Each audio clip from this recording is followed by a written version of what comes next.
deals with the United States, and of course, anytime you say immigration, you also have to talk about those lovely people of ICE. You know, I forgot their names, but I don't care, because it's usually something that you usually don't like saying anyway. In fact, it's interesting. Before I forget, my name is Richard Gomez. I'm from Fresno, California. It's interesting. We do have a mayor who, for 20 years previously, before he became a mayor, was the police chief. And a 20-year period of time, over 200 people, the police officers portrayed judge, jury, and executioner. It was horrible in that period of time. But now he's mayor, so they have to be cool. Hey, let's do that right now, make it look bad. But that's okay. Earlier this year, you're not gonna believe this, he was upset because a lot of people were calling ICE Gestapo. Can you imagine that? No. And he thought that was crazy. He said, well, they have feelings too, you know? Which is interesting. But we'll get back to their feelings about ICE, how they feel about us. But right now, I want to introduce you, because when you're going to talk about immigration, you should start with the beginning. And that's where we're going to start with. And ladies and gentlemen, well, put your hands together for Lily Benavides.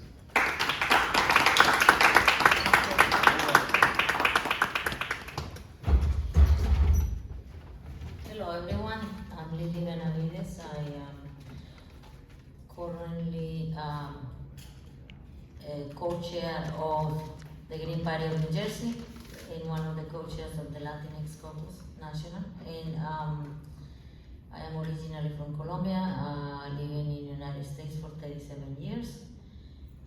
And I'm going to talk about the effects on labor and the economy regarding the situation with ICE, the detention, as we call it, the kidnapping of workers. The detention or the kidnapping of workers is not just an immigration human rights issue. It's causing a lot of problems in the economy. And it doesn't matter if those in favor make it look like it's going to get better for them or for everybody if all the immigrants, working immigrants, hardworking immigrants go away, but it's not. It's going to affect them sooner or later. And so that's what I'm going to talk about a little bit. First, a loss of workers from the labor force for detention and deportation that are removing working age people. So that has caused shortages, and it says many important industries, but I would add in all industries. And unless you are a CEO of some important company or one of the millionaires, 1%, won't get affected by this, but then everybody else under will be affected by this. It is already affected by this. So the main companies, the main industries that are affected is construction, hospitality, restaurants, healthcare, home care, transportation, landscaping, cleaning, and many others. The list continues, it goes on. Disruption to New Jersey employers, obviously, because all these companies that I mentioned before are losing their employees. They don't want to come back. They don't want to come back. They are risking themselves every day going to work, just going to work. Even we have seen how they even go into businesses and take people from there. So everyone is afraid of that. Even those of us that don't have an issue with documentation, right? They can come from anybody. It's not just undocumented, because you don't carry a sign that says undocumented, I'm working here, so yeah, anybody that's brown. The effects on other workers, that's obviously that all the jobs are connected. all the industries are connected somehow. So they are all losing if one company, one industry is not able to continue with their business. The other companies that are connected to that are going to have a great impact as well, right? In like the construction industries, right? It's a whole change of different companies that are going to be affected by that. For instance, and it's not, it hasn't happened, but it will. We know what Home Depot, right? Home Depot, they allow ICE to go in there and take people. It seems like some of these places even have lured workers there and called ICE, right? So at some point, when there's no undocumented workers getting in Home Depot to get jobs or to buy supplies, then what's gonna happen with that company, right? So those are the kind of things that are going to break in there when this whole ICE BS gets bigger and bigger, as we have seen that it has gotten worse and worse, right? So many businesses are going to have to close. And that would reduce the consumer spending because the families of those deported obviously lose their income. And contrary of what many say, that the undocumented are taking money from government and living on welfare and things like that. That is not true. It hardly ever happens. People undocumented do not go to those offices asking for anything. If they have to have 2 or 3 jobs, they do that to get money for their families, to support their families. So obviously they are not going, if they are not able to go shopping, they are not spending money, right? And so all the businesses that I mentioned before, the stores, the restaurants, the transportation, recreation, they're going to lose money. A lot of money, because there's no people spending money. And Latinos, when they have money and they have a family, they go and spend it. They do, they go and take their families to, family trips and go to restaurants and all this, but they are going to lose all that money. Potential loss of tax revenue, reduce employment earnings, employment earnings, business activities, and consumer spending can also reduce tax revenue that support state and local services. Because the same as they are getting paid, they are contributing to the communities, and they pay taxes as well. So all that is going to be lost. Housing and construction, United States already facing high housing costs. We have a housing crisis, right, because of the how expensive it is to rent a place or to buy or try to buy a house, so that's already facing a crisis as it is, and it's gonna make it worse, that people are not going to be able to move and rent another place or buy a house as they were doing it, right? And many families that I personally know, they are just moving together to a small space, trying to save money because they don't know what's gonna happen tomorrow.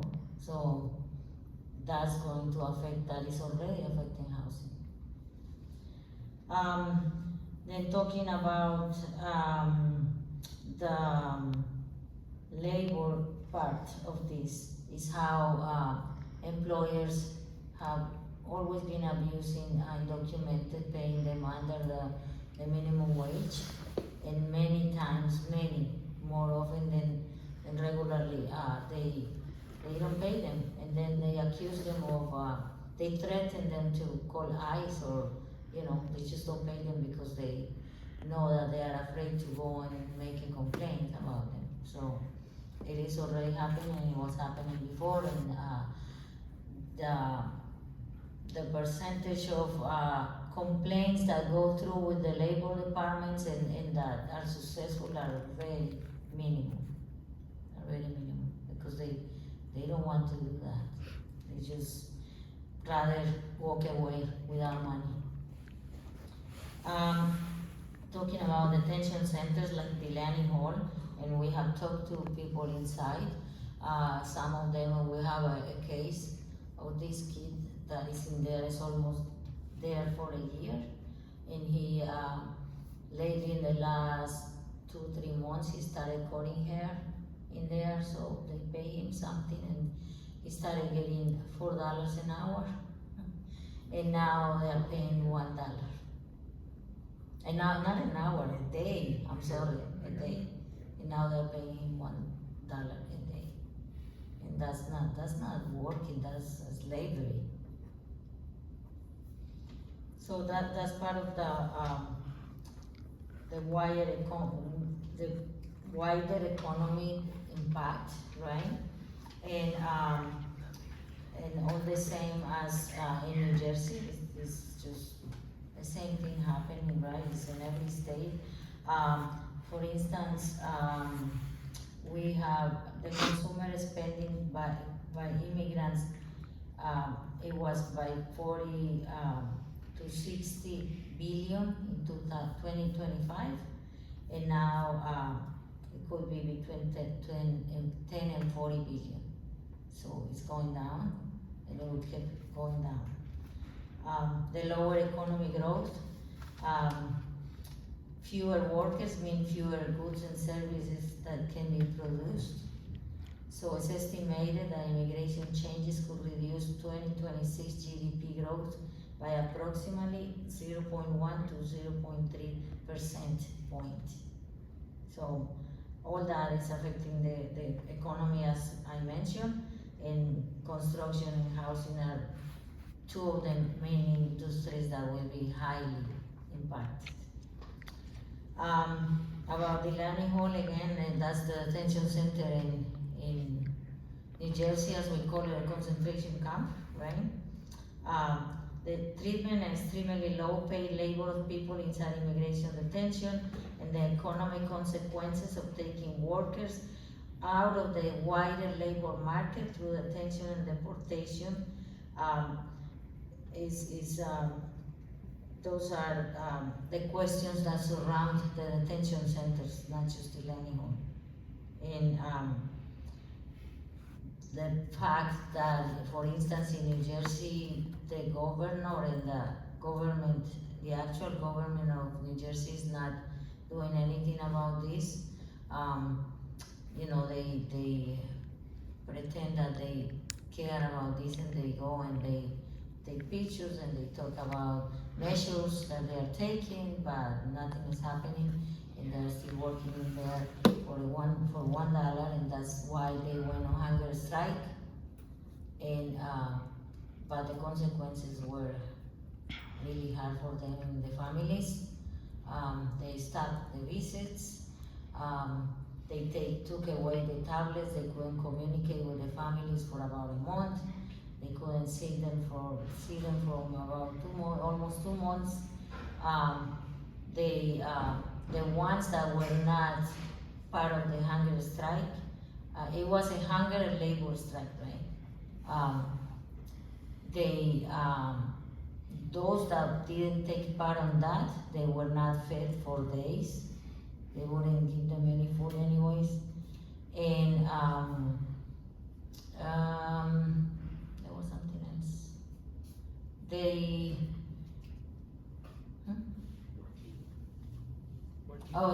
So one of the persons that started the protest outside is the wife of the one that started the hunger strike. obviously the hunger strike started because of the quality of the food. And the latest thing was they were feeding them food with worms and moldy bread and contaminated water. The whole site is already contaminated, it's toxic, it's on toxic grounds. So they were doing the hunger strike, and the wife of this guy was outside protesting, and they took him, hiding in a car. They took him outside. They wanted to take him out of the state, but they couldn't. So he's in another detention center in New Jersey.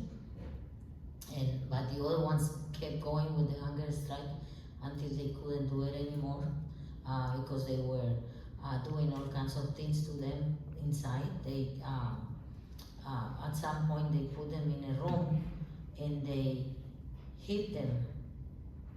They closed the door, they locked the door, they were hitting them, and they sprayed them, pepper sprayed them inside the room.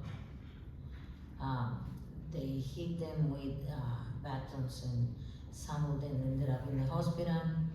And so that was also because of them getting paid $1, and when they refused, they punished them because they didn't want to work for $1 a day. So this is all that's happening with the labor and the issues with ICE and the kidnapping of workers. Okay, thank you.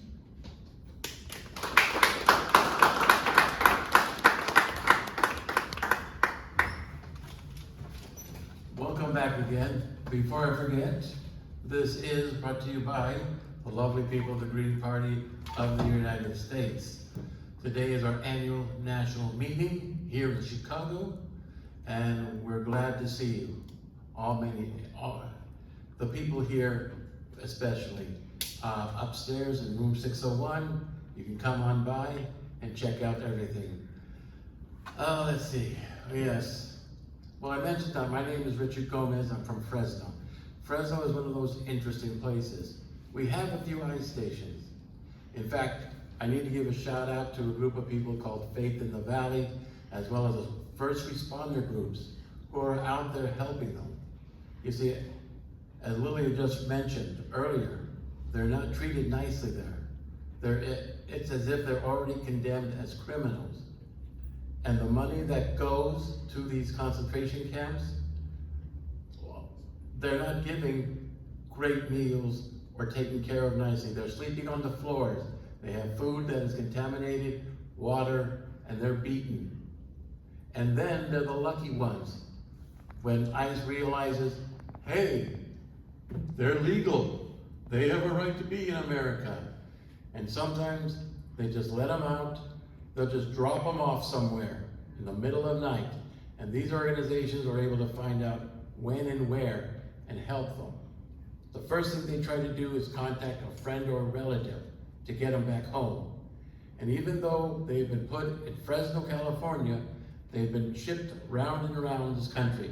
Originally being kidnapped to say Maine, Florida, Ohio, maybe even Chicago. The point is that they're treated like criminals because they don't want their friends, family, or even lawyers around them. They treat them this way. And this is a crime in itself. But the fact that innocent, so-called legal people, just like me and everybody else here, I'm just going to assume that, of course, just in case ICE is listening in, we're all legal as far as we're concerned because we are alive and we're here. And as somebody once said, wherever it is you are is wherever you're supposed to be. And we are here. In fact, I believe the UN Human Rights, there is a special one regarding immigrants. You have a right to go pretty much wherever you want to go. You have that right because you're a human being. You don't have to stay somewhere, you don't have to be there forever. And if you want, you can come back to wherever it is you were. That's a special right that all human beings do have according to the United Nations. Oh, and this was a rule created by American diplomats back in, I believe it was 1946 or 47. But we seem to have abandoned that. In fact, we've abandoned many international laws. And they wonder why they want to get rid of the international court system. Because too many leaders here would be in big trouble. And I get that. You know, some of the people that they do let out, their clothing is torn and ripped. And like I said, the Faith in the Valley and the first responders, they provide them with some clothing. And even if they have to get home, they'll provide them a ticket to wherever it is. And they also help them because when you have to go through the TS line, sometimes they get hassled there too. This is ridiculous for any human being to go through. In a sense, we should be ashamed of what we're doing to them. Or more importantly, maybe ashamed for not doing anything at all. This is a sad statement of our country, sad statement of human beings, but in a sense, we are responsible for the leaders, whether we like it or not. And we are responsible for the police and ICE. Although they say they're just within the federal guidelines, they're police or they're law enforcement, they're not. They are Gestapo. And it's a crime that we allow that to go on. But you know what? I thought we won World War II. Evidently I was wrong. Maybe the teachers should teach that way. I don't know.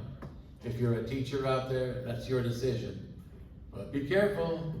School boards nowadays, which is interesting because for many places, they do elect school board members and people who should think about running as school board members so that they can prevent things like this happening. Honest, decent, caring people. Because the problem is that when they put on the ICE uniform and the weapons and everything else, it seems like it's a license to not care, to not give a damn. Well, I don't know about you, but I give a damn. And I hope everyone out here gives a damn. And everybody who's watching on Zoom, I hope you too give a damn about the people here in our nation.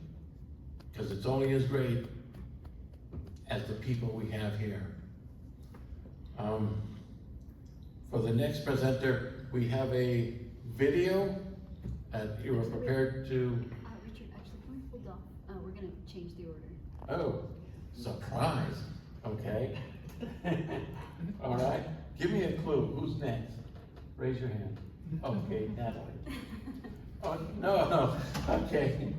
That's quite all right. Hey, like I said, we have time. Of course, we will be asking for questions and answering later on. So, then let me bring to you Miss Natalie Reyes. Come on up. It's your chance to shine. Thank you.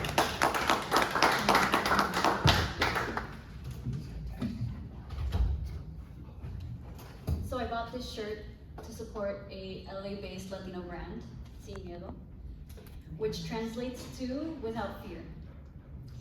But I'm gonna tell you the truth, con un poco de miedo, because I'm sure those of you who are Latinos or immigrant children, we're all worried about our family members.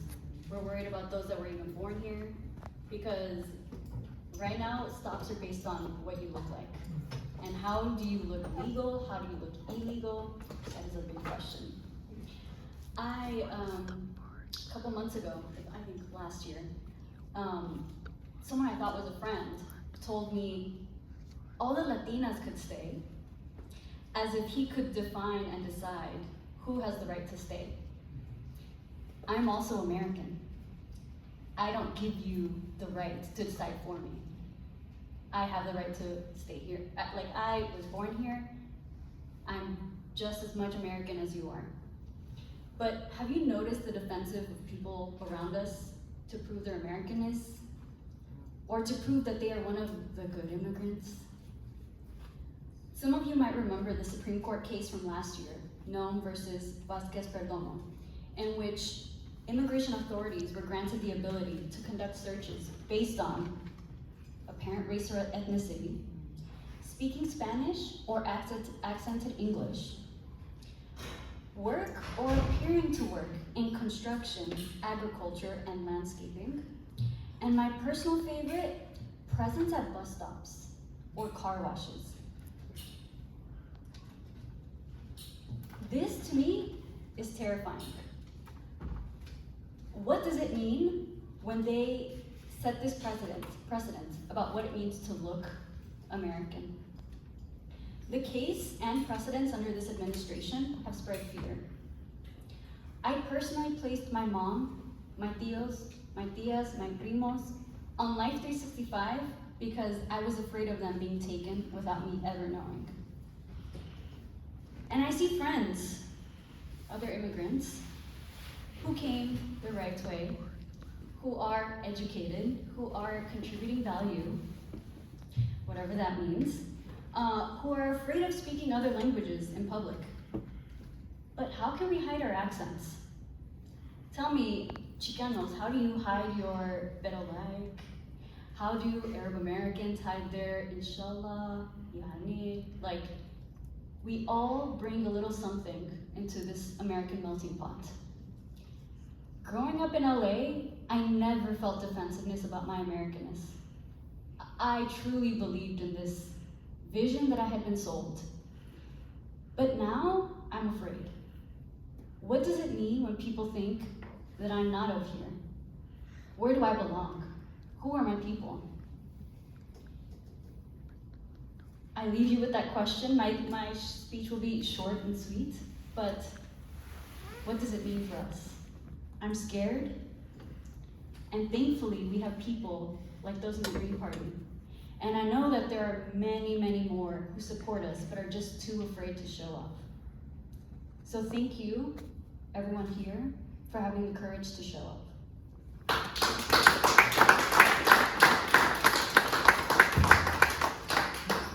Thank you, Natalie. I say, or being, yes, you've got to be careful about these funny accents you got. Especially if you go to garden and you're growing daisies or some other kind of flower, you know. It's kind of strange when you think about it, basically, they know who you are by your accent.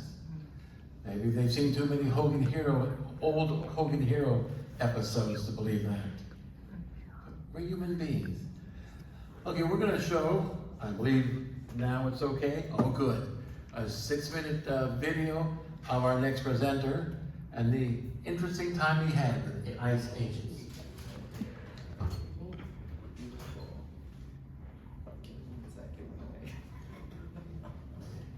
Modern technology. Whatever immigrant, so look, whatever immigration ICE does, we have no control what they do. Right? Okay? Neither do I. Right. Yeah. So they come into town and they look for, I guess, specific people. They don't even They profile and they harass, They right? don't even tell us who they're looking for. Me They neither. don't even tell us that they're in town. Right? Okay? If they're finding whoever they need, that's their business. You cannot interfere with their legal. I have a First Amendment right to record law enforcement in public. That's fine. Right? That's a Bill of Rights. Interfere with their investigation. Who says I've interfered? Do you have any footage? Do you have any testimony? Listen, he's just telling you. I'm not saying Right. that you are. I'm just saying. Okay. If or when you Mhm. see them pull up on an individual that they're looking for, you cannot legally interfere. Right. I'm abiding by the law. I'm not interfering in any manner. Yeah. I'm not saying that you Yeah. did that. No What problem. I'm saying is, obviously ICE has been in town a little bit, right? If they end up finding who they're looking for, They're profiling. They're breaking the law. they're not breaking the law. They're breaking the law. How do you know? How you doing? Alright? You cannot interfere with what they have going on. Who says I'm interfering? Do you have any evidence? Do you have a reasonable suspicion that I'm interfering? Are you understanding what I'm saying? I'm asking to understand. Do you have any evidence? So I'm just trying to But I'm asking you questions like I a never said reasonable that you person. did that. I'm just saying that Okay. if you come up on that situation, you cannot interfere with what they have going on. Right? And who says I'm I'm interfering? not saying We're repeating ourselves then. You're repeating yourself. I understand the information. Okay. Okay. Any other information you wish to convey to me? No.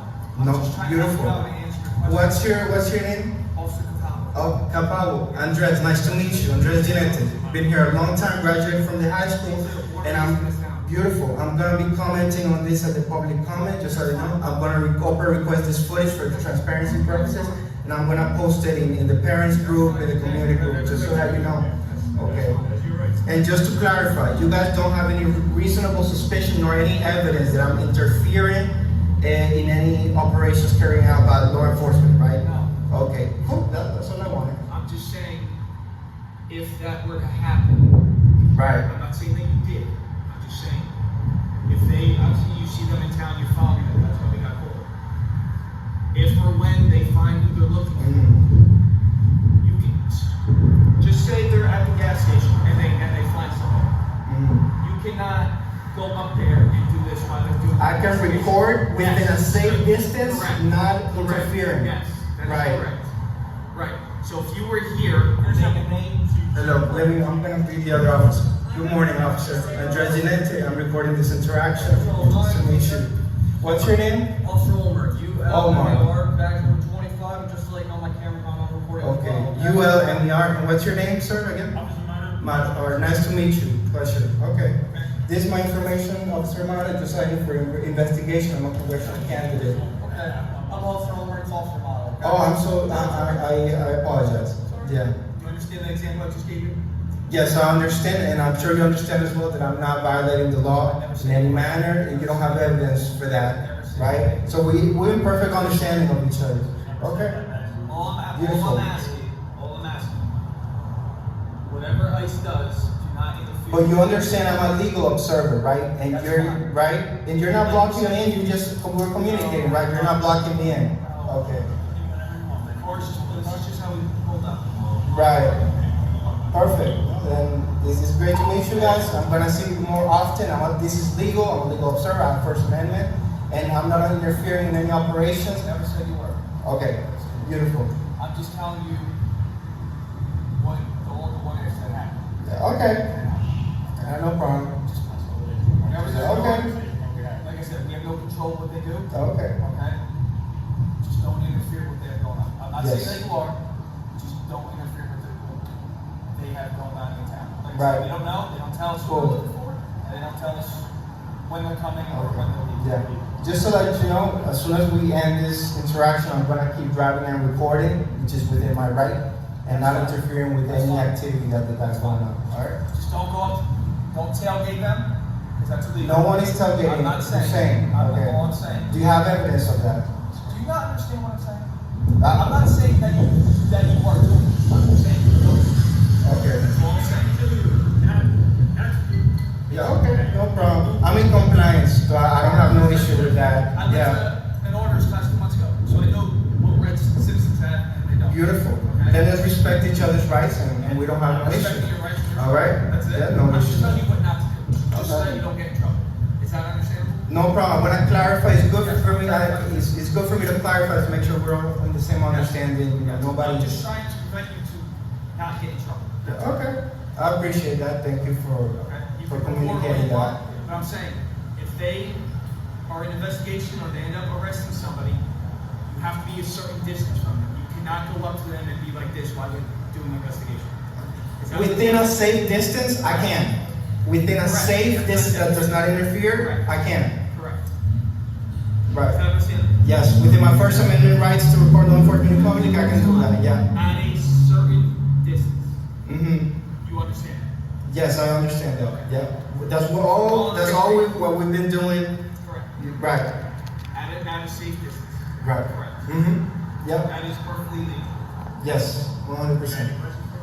No, it's great meeting you, and you're gonna see me. I'm gonna continue to legally observe within my rights, and we're gonna keep running into each other. Great to meet you, and have a great day. All right. So look, whatever immigration ICE does, Mm-hmm. we have. So. Ladies and gentlemen, the survivor. So I'm the survivor right here, Jinete, Congressional candidate for District 12. This was my interaction with the Bound Brook Police Department. I've been living in this town for a long time. I graduated from the high school. And as you saw, this is what people that are called legal observers do. So you have a First Amendment right to record law enforcement in public, as you saw in the video. And this is a good educational interaction to get a sense of what your rights are and how we approach these abductions, because there are concerned people, you know, everyday folks, teachers and parents, folks that really care about the community, that are concerned because they're kidnapping folks, they're abducting them. You just heard about the conditions in these concentration camps. They send over women and their babies. They gotta mix their baby formula with toxic water, and it is outrageous. And we have every constitutional right to do what I just did.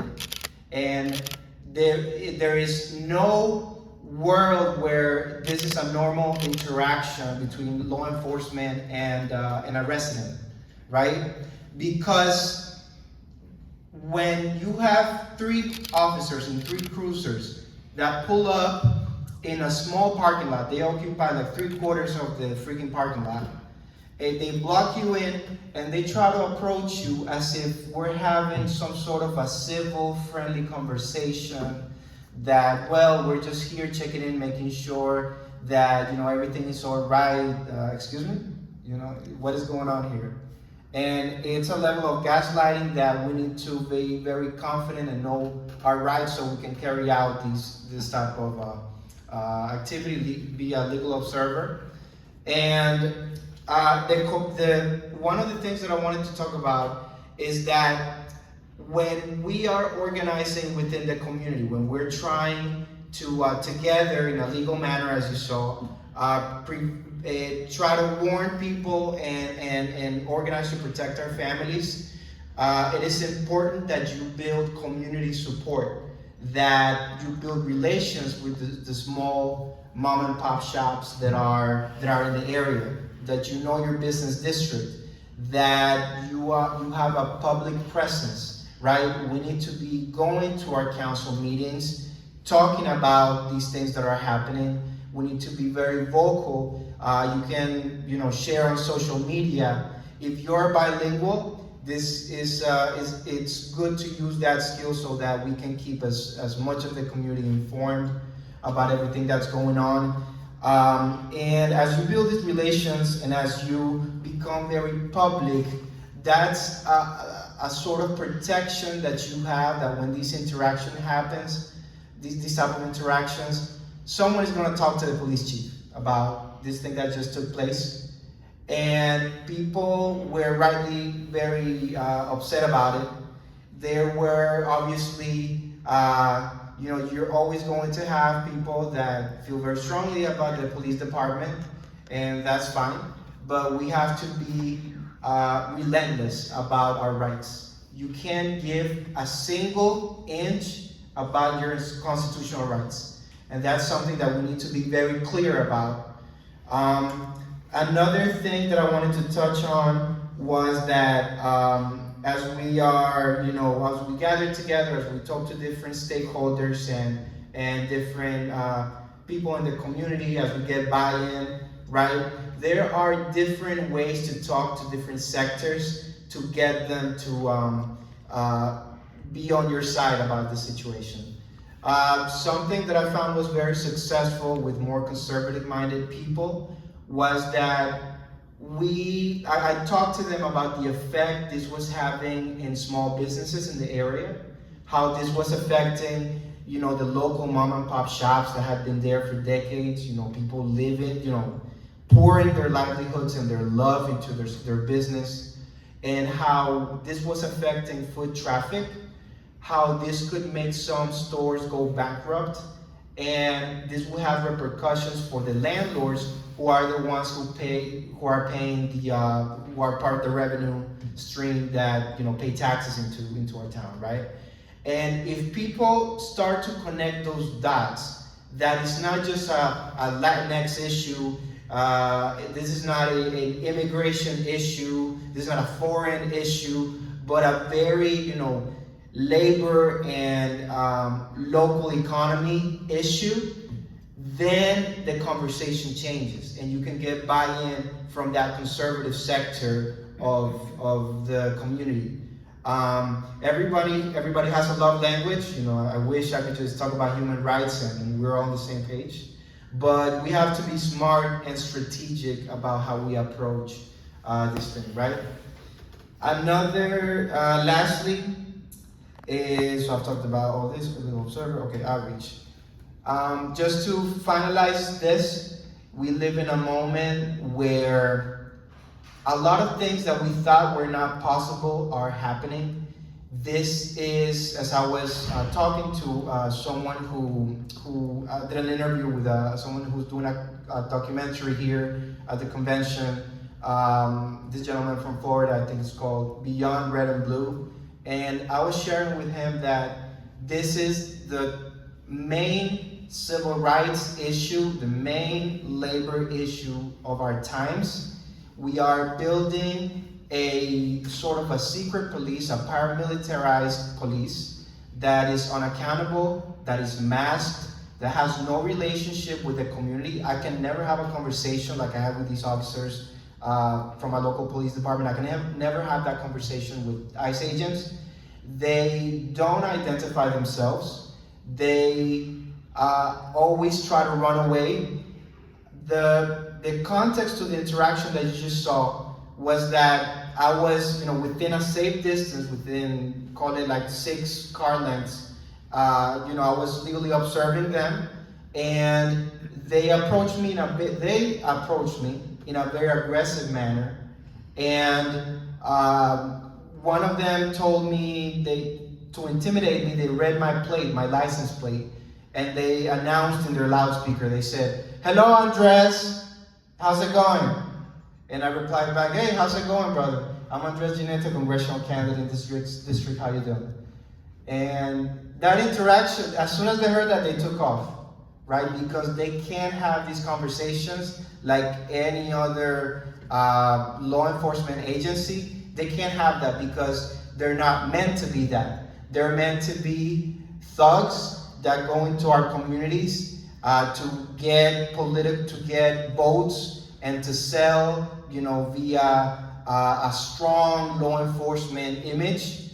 The idea that we're doing something via the baton and the concentration camp that we can't do through intelligent diplomatic politics, because there are ways to humanely, stabilize migration flows if we don't bomb other countries and sanction them into oblivion and organize coups against them, right? You can stabilize migration a little bit, and also you create paths for legalization. And we don't have to be in this eternal issue that is self-created, right? And this is the conversation that we need to be having, and you can never solve that through violence, all right? And I want to leave you guys with that thought.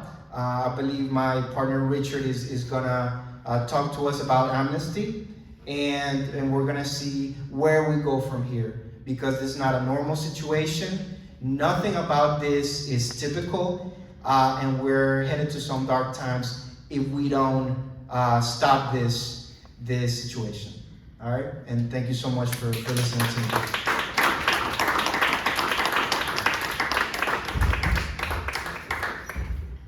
One thing about Latinx Caucus is, you're right. There are problems that are out there that a lot of people don't know about.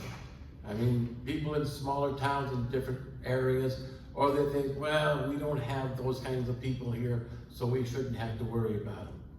But as a preacher once said a long time ago, I wasn't a communist, so I didn't care. I wasn't a Jew, I don't care. But when they came for me, there was nobody to speak for me. No one to speak up. No one to speak out and say, hey, I'm a nice guy. I'm a preacher. How bad could I possibly be? And that's the problem. People do need to know these things. But we also like to come up with solutions, ideas to help everybody get along. But right now, things have just gone too bizarre. This is crazy. We don't need the streets filled with people dead, or dragged off to prisons, or concentration camps, or many other things that I could say that I can't quite verify. But you see, as he mentioned the word amnesty, the idea of amnesty means it's not illegal. You've been pardoned in a sense. But then again, this is only a civil issue. It's not a federal government, not even a state government. It's not like murder or theft or even beating people up. This isn't as bad as it's supposed to be, but it's been turned that way, and people have been made frightened and scared, because that's a political agenda, to scare the crap out of people. Because you do that, they get scared, and they begin to think, well, what should we do? And they ask for the government to protect them. Well, guess what? The idea of amnesty says, stop. Stop the madness. Take a look at what's going on. Trying to find the opportunities that an alternative before you proceed. And we're thinking, upstairs, we believe we have the petition which people can sign to let people know that we want amnesty, stop the madness. Go back to the table, they can create another amnesty, or excuse me, comprehensive immigration reform. Because this is just crazy. And we need to stop craziness. If not for ourselves, our family, and who knows, maybe we can elect a few not so crazy people to our Congresses and the Senate, as well as the state houses, and all over, because we have enough. Don't you think we have enough crazy people running this government? I think John Lennon said, you know, if he tells people that the government is crazy, then they'll throw him in jail, and they'll call him crazy. And that's the sanity, and that comes from the same person. But like I said, we are responsible for this. I want to remind you, this is the annual national meeting of the Green Party of the United States. We're glad you're here. I'm glad even more people walked in. Maybe if you got lost, trust me, I know that feeling about getting lost, especially coming here. But I want to thank you all for being here. And now we're going to take some Q&A. questions. And, Oh, sorry. yeah, we're going to ask some questions. We want to hear your thoughts, your question, and hopefully we'll have answers for you. I think we had a microphone down here, or Yes, maybe. we're gonna go to questions or comments in the chat. All right, there we go. Let's get this started. Well, thank you everybody for being here.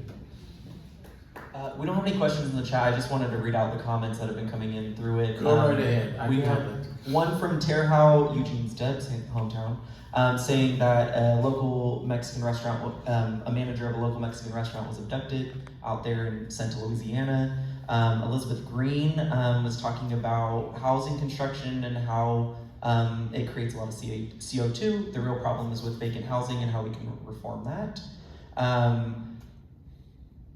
Then she sends a link to the Supreme Court case in the chat, clarifying what Natalie was talking about in Nome versus Vasquez Perdomo. And then we have the last one from Elizabeth Green, which is about police custody and deaths. There are links and stuff to what she's talking about in there, so I'll let those speak for itself. All right. Anybody else Questions raising here? up for questions? Start the stack.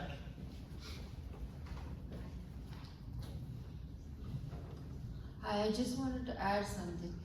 It's about New Jersey. They started this rule that the township can report if a parent's H-4 visa is interrupted or expired, so that they can kick the student out. Usually it wasn't like that before. So there was a lot of problem in our township, and I believe it's in the other towns too, which is illegal, you know, but this is something new, yeah, wasn't done before. Really? That's your land. Questions? I think you better turn it I just want to, Oh yeah, her question. on. You gotta turn it on. Yes.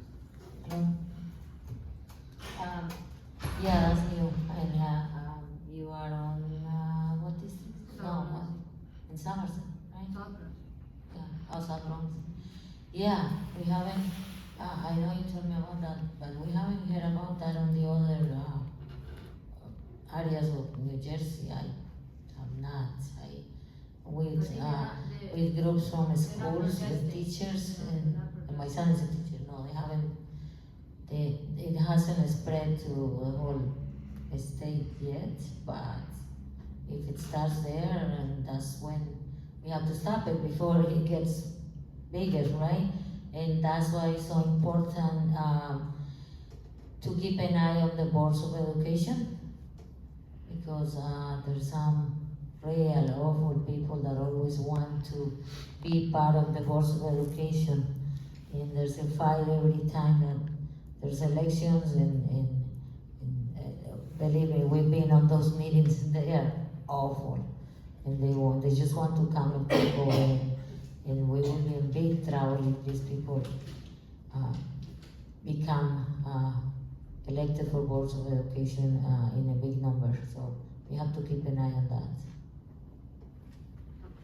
Yes, so I want to reply to that question as well, because South Brunswick is within my district. It's central New Jersey, for those who are not familiar. And, you know, that's why it's important that we, as advocates, we need to be showing up to these public, to council meetings, raising awareness to this situation, showing up to the school board meetings. That's how we can act locally and start to organize and raise awareness to this situation, and try to send it to media as well to see if they pick up the story. But something that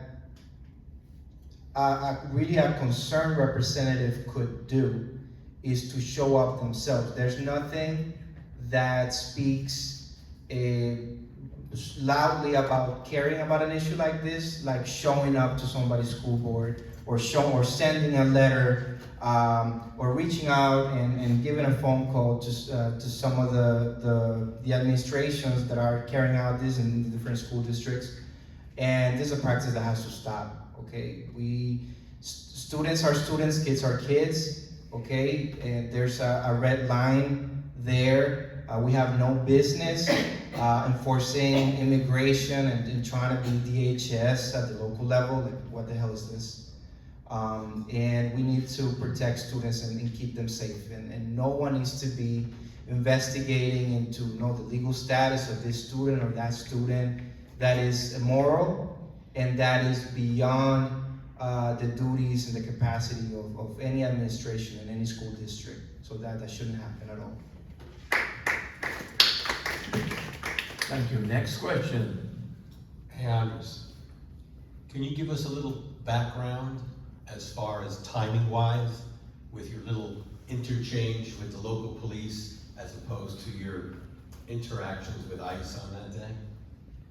Yes. So because so much of our civic engagement is being criminalized and treated as domestic terrorism, one has to be careful not to put, myself and my community in harm's way.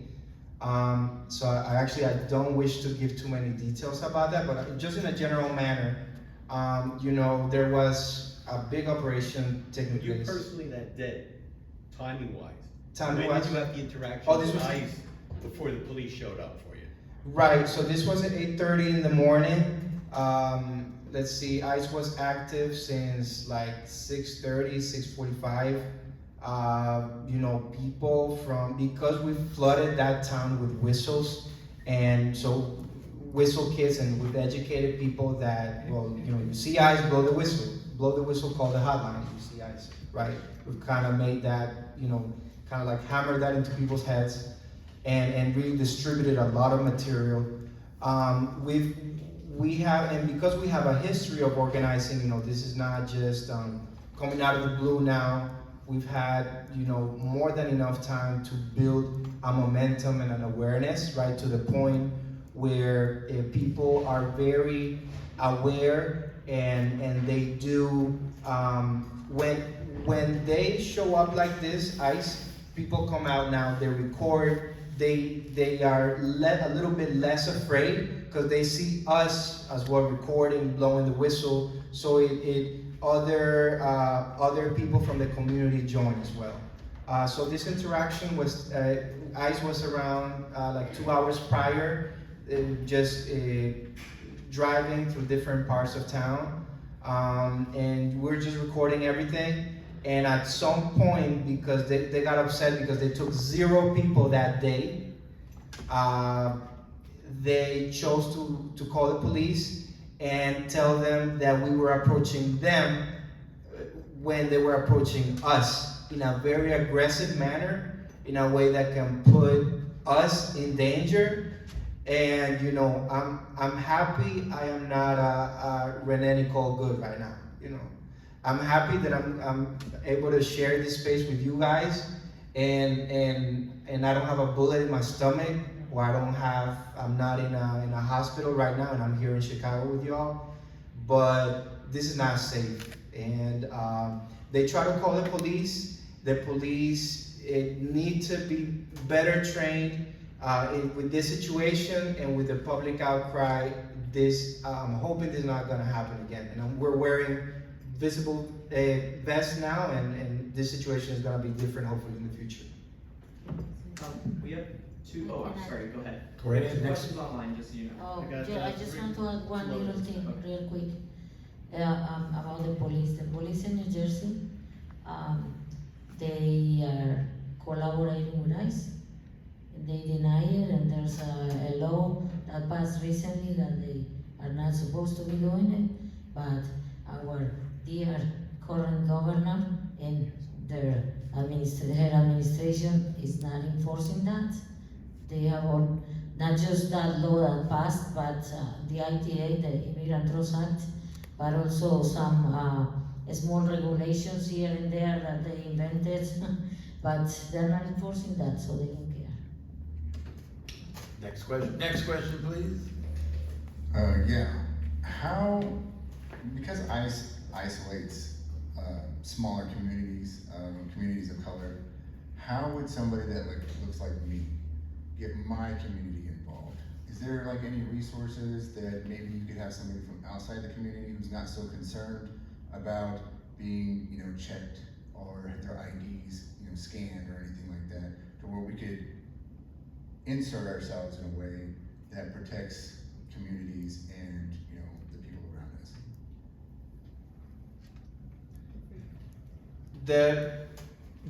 Exactly because of what you described, this type of individual is the perfect person to be a legal observer and to be a leader and show up to their community. If they feel show up for their community, they feel very strongly about what's happening to many of our families here, they can lead in that regard and encourage others to show up, because there are people that care, honestly, and the more you do it, the more we will find each other, because there are folks, maybe they go to church, there's people that they've been in the community a long time. There's people that maybe they're already involved in human rights, or any related fields that we have affinity with them, right? And as we do this type of work, we find each other, and this type of thing grows.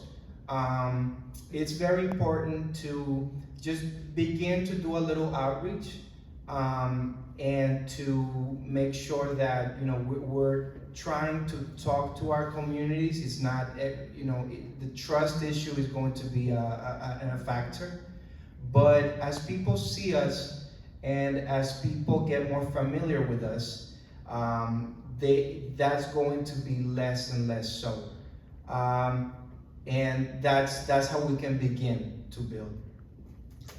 See, I come from California, so we have plenty of people who are out there all over California.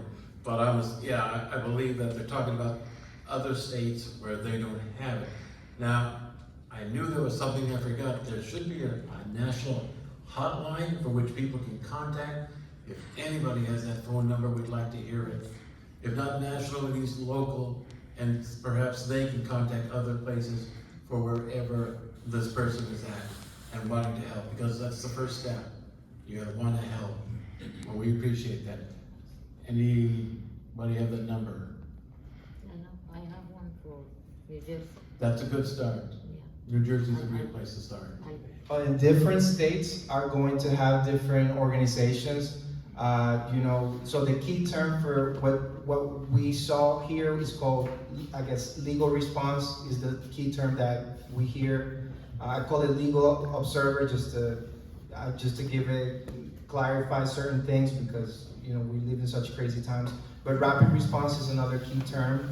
You're gonna find organizations that are doing this already. There's different hotlines in different states, and Lily's gonna share some information about New Jersey specifically.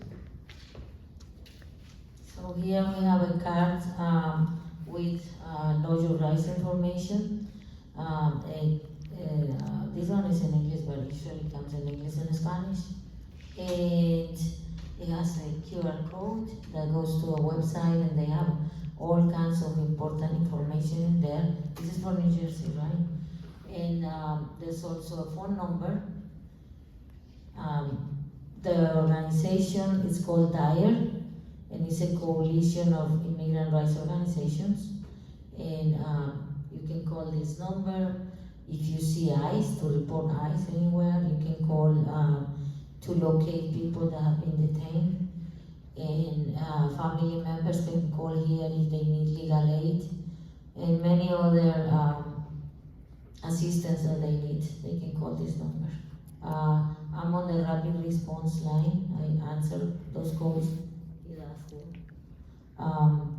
And not just that, they're asking for people to translate, which I do all the time, to bring family members to go with them to the detention center, to go to immigration appointments, all kinds of stuff. So those are things that anyone can do, and I'm sure most states have something like that.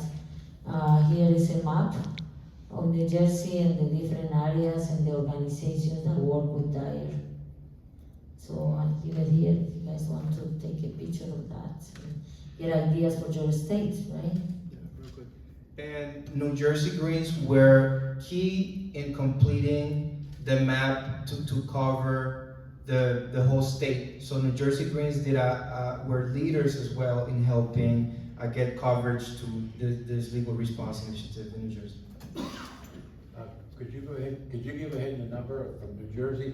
I know it's from New Jersey, but let's start, and perhaps they can contact from wherever part of the state or region you're at. DIRE's number is 1-888-347-3767. 1-888-347-3767. Okay, thank you. Sorry. I had a question also. Is that okay? Just real quick before the question, and also the Latinx Caucus of the Green Party of the United States was also key in, because we did a webinar, Know Your Rights webinar, that it helped me use it as a tool to introduce myself to many of the businesses, to start build relations, and to advocate for that in council. So I want to credit the Green Party of New Jersey's Latinx Caucus on that too. Thank you. Okay, so just a couple of things. One other thing about some resources. The National Lawyers Guild also has, you can go to them online, and they have been doing this kind of work for a really long time. Also, if you're in the South, Project South is doing a lot of immigration work as well, so that you might be able to find resources for your area.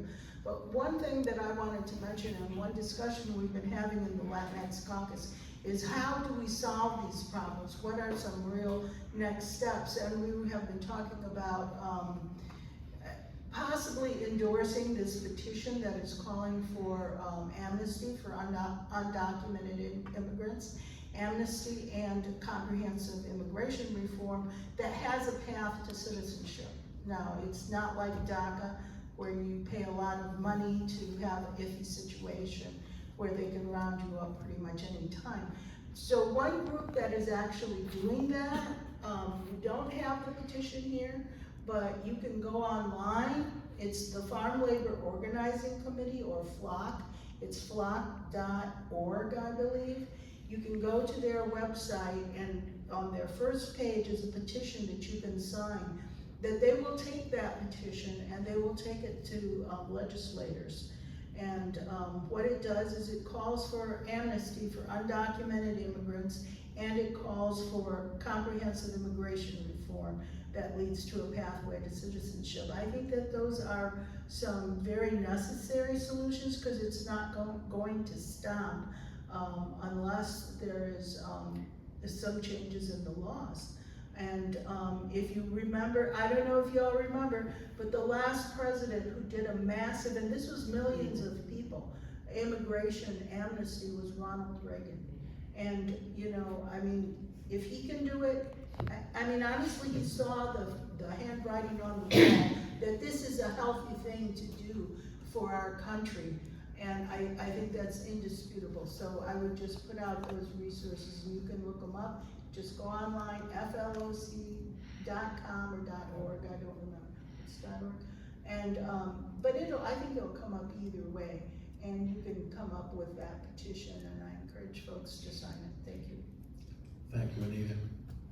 Any other questions? Yeah, we have two on. Great. Fire away. All right, so the first one you guys have kind of touched on, but if you guys want to give another quick comment to it, it says, my question would be, Sarah Dillon asks, my question would be how local people can help in preventing any abductions. What's that?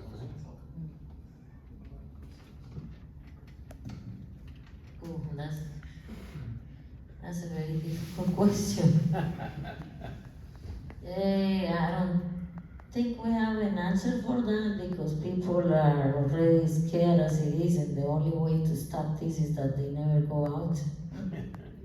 I mean, any of us are on risk, you know, anybody, as we mentioned before, anyone with brown skin or an accent like me, but also anyone that supports immigrants or are against ICE, anybody, because as we know, we're already being watched, so anything that we write or say is already out there. So supposedly they have some long list of people that they're going to be, you know, start taking or something like that. So it's difficult to prevent that from happening, but I think one important tool is to educate the communities. That's why we keep doing the Know Your Rights trainings, because people need to know this, need to know what are the rights.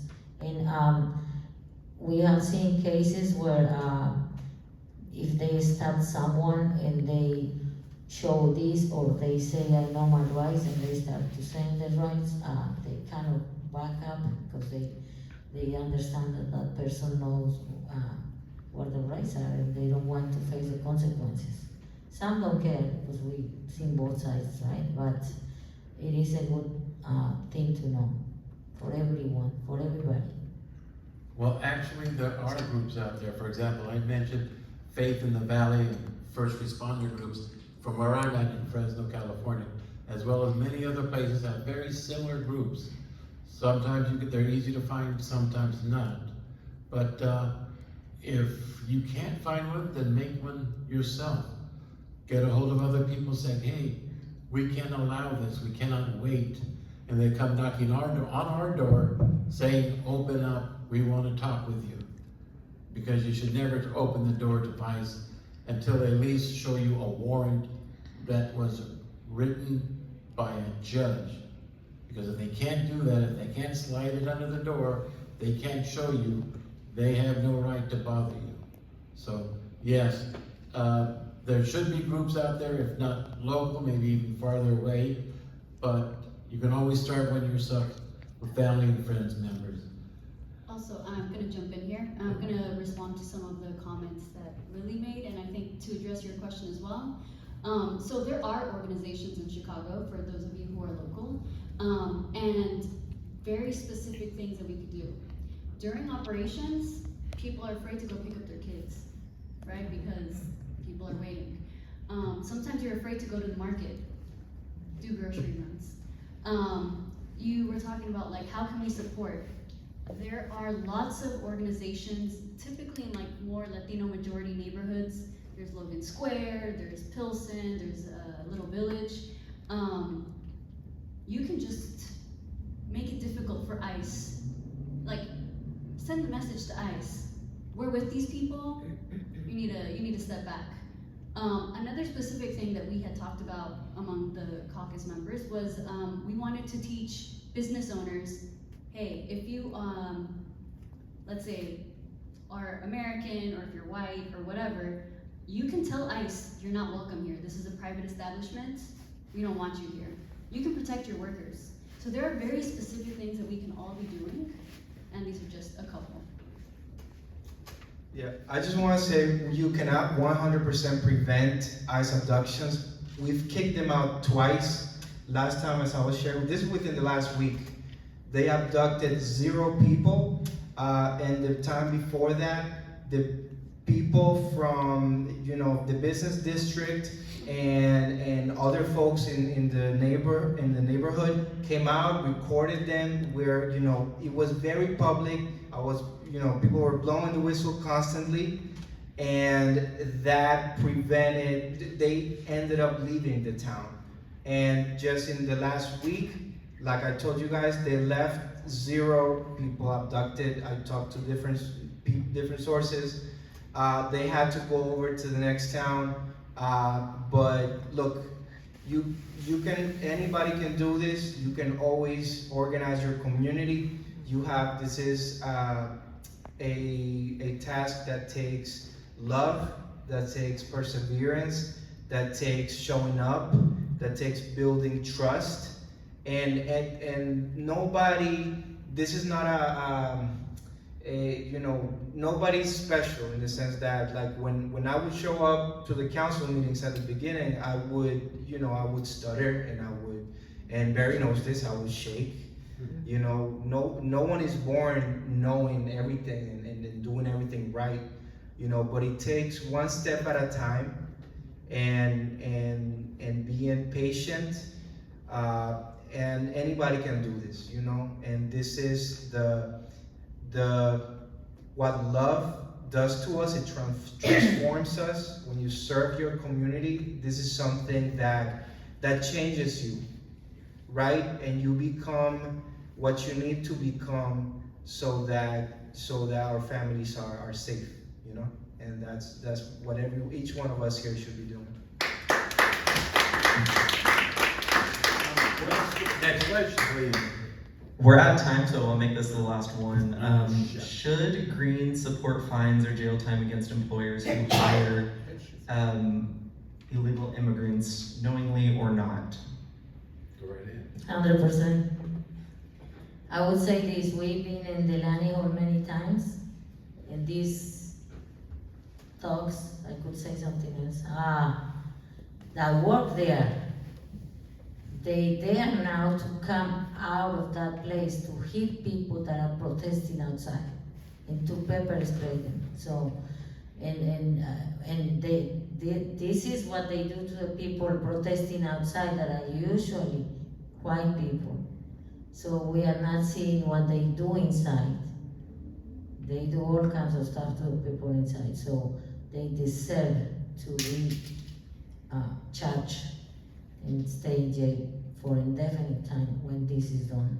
All of them. The question, it's up there, it says should we support fines for the employers who hire undocumented workers? Oh, I'm sorry. And I was talking she about doesn't that. call them undocumented workers, she calls them illegal aliens, which I think that's offensive. Oh, I'm sorry. I thought she was talking about the employers of these companies, No, she's talking the about. private prisons. Get fined to the employers? No. Employers, no. But Yeah, they are not illegal aliens. At some point, we have to change that aliens because we're not aliens. And I have to remind whoever is there that We were here before, before all of you. In America, it's not just this piece here, it's a whole continent, so that's ignorance. You can go and check on Google what is America, right? So we need to stop calling this place here America, and we are Americans because we are all Americans. We are from here. We are natives from here. We are descendants of the people that were here originally. So forget about that. To answer the question directly, I don't know if we've actually voted on that issue about going after the employers who hire undocumented workers, especially at sub-minimum wages and such. Those are different issues, Yeah, Richard. that's something different, yeah. That's different. That's what, She's oh, talking about for hiring the workers. I think that is, no, it's No, not no. for, She's not Go talking ahead. about minimum wage, she's I'm talking gonna- about. okay. So if I can jump in a little bit, the answer is no, we shouldn't find employers. The thing is, we don't have to be in the business of policing, who people choose or not to hire. The fact that people fall into illegality because of the cost of immigration processes, the bureaucracy that is not responsive, and this is not like when Europeans migrated, in waves 100 years ago. Some of the ancestors of many of the folks that are here with us today. Things are much more costly, much more prohibitive, and it's a system that makes, and on purpose, makes people illegal. Makes illegality something that's easy to fall into, right? And this is something that we have to fix, creating paths for legalization, pushing our initiative of amnesty, signing our petition from FLAC, and doing this type of work to make sure that we create those paths of legalization so that we don't fall into this situation to begin with, and not to do things in foreign policy that create and exacerbate migration flows, like when we put those sanctions on Venezuela that created a humanitarian crisis, and that migration went north. Like, who are we kidding? absolutely. All these things, when you do a coup on a country in Central America, you ruin people's economies for 1-2 generations. Where do you think people go? So we need to fix our foreign policy away from militarization and the Monroe Doctrine of domination to more diplomatic, joint economic projects, rejoicing in our shared cultural heritage, and also internally creating paths to legalization and pushing amnesty. Barry on the stack, I'll put myself, and then we're gonna wrap up. All right, go for it. As far as that question goes, I would really wonder, okay, if things would straighten out much quicker, if besides taking the workers, like we've had big warehouses raided by ICE in New Jersey. So if they're pulling the workers out, then why not take the people who are running the company and stick them in frickin' Delaney Hall too, and see how quick things would change? That's just my opinion. And so your question is? Bravo! Well, she approves of it. There we go. So the Latinx Caucus, I know that you're working on a few other things, so we're going to come back to the caucus and the work that the caucus is planning. Also, for people who are unaware, we have an outreach committee that needs representative leadership from the delegates so we can work on these issues and collaborate. Also, I think diversity and Latinx should work together. Is there any plans for a proposal to come out to amend some of the platform in the National Party?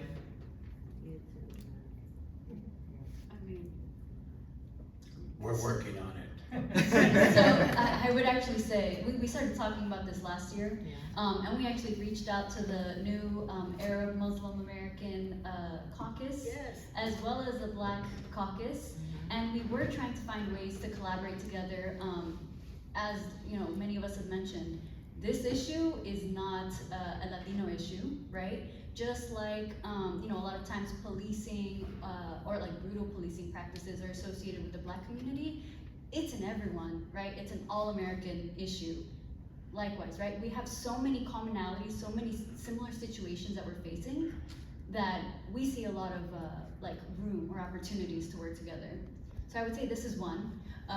We do have somebody in the room, we need to reach out to him afterwards, but yes, there have been talks, I will say.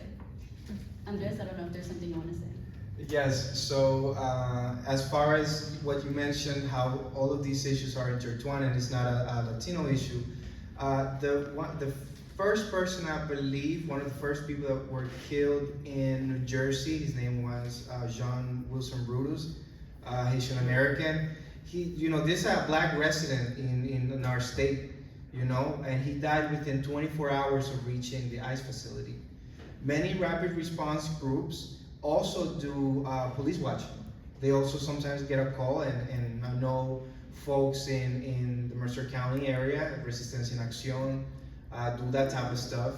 We do join with each other as far as like solidarity, you know, against brutality, right? So we do that. I believe it was here in the south side of Chicago where they zip tied Black kids and Latino kids coming down from helicopters, like this is some military operation in Benghazi. Oh my God, in the south side of Chicago. Coming down on apartment buildings and zip tying kids. Like, what's that about? Black and Latino kids. So this is definitely an issue we can work on together. Also, we're encouraging any Latinx member of the community, anybody who's watching or from here, any allies, you know, we have affiliate membership as well. You can join us, and if you're Latinx, you identify as Latinx, you can join us, and you can help us continue, you know, this great work that we're doing. Good job. Thank you. Great, thank you. Thank you. Thanks to our panelists. And we're gonna close out. Any last statements? Sure enough, we are the Green Party, right here. People, planet, and peace. That's who we are. That's who you are. It's up to you. Like we've all been saying, everybody helps out, we can solve. Because we're not perfect. I know, it's hard to believe, I'm not perfect. But I almost forgot. We would like to thank one of the greatest people that we've had in the Latinx Caucus, Anita Rios. Yeah!